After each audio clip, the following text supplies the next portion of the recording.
Victor Buseau est un astronome amateur heureux.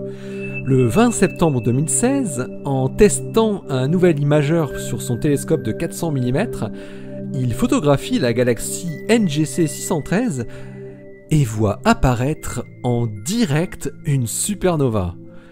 L'enregistrement de la luminosité des premiers instants de l'explosion se révèle d'une importance cruciale pour les astronomes professionnels, très vite avertis.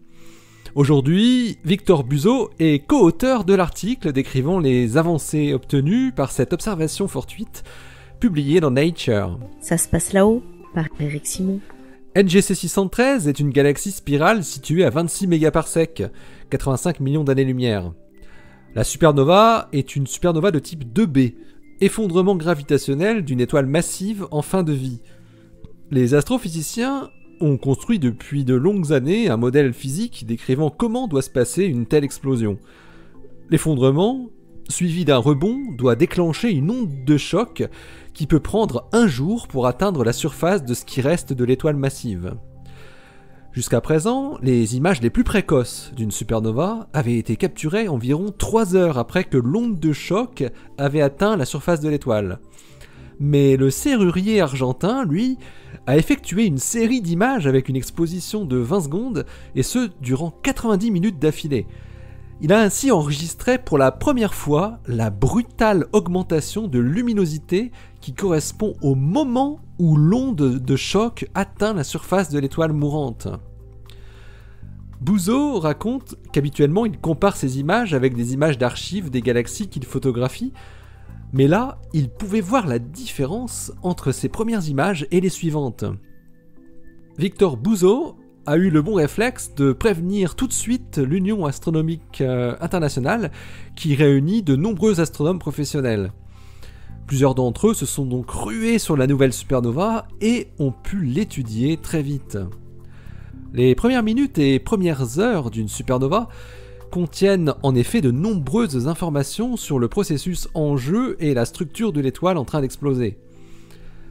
Cette supernova est désormais nommée SN 2016 GKG, et les images successives très rapprochées de Victor Buseau ont permis à Melina Bernstein de l'Instituto de Astrofísica de La Plata, en Argentine, et ses collaborateurs d'étudier en détail la structure externe du progéniteur de la supernova, ainsi que la physique associée à l'émergence de l'onde de choc.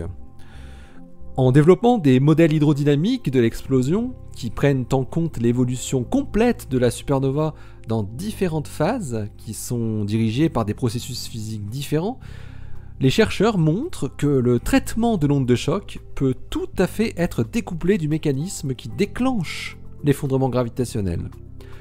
Les observations sont en très bon accord avec le modèle de l'onde de choc.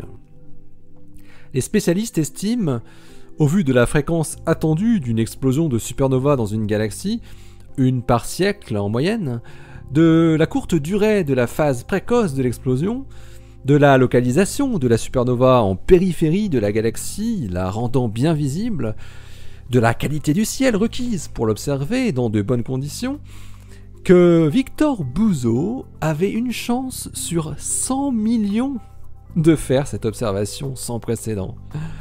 Le chanceux a réussi à surpasser les meilleurs télescopes automatisés spécialisés dans la détection de supernovas. Cela vaut bien d'être co-auteur d'un article publié dans la plus prestigieuse revue scientifique. Allez, d'ici la prochaine, portez-vous bien, restez bien les yeux vers le ciel. Qui sait, peut-être que vous verrez une supernova. Le rêve de tout amateur, oui. Et restez bien les pieds sur terre. Allez, salut!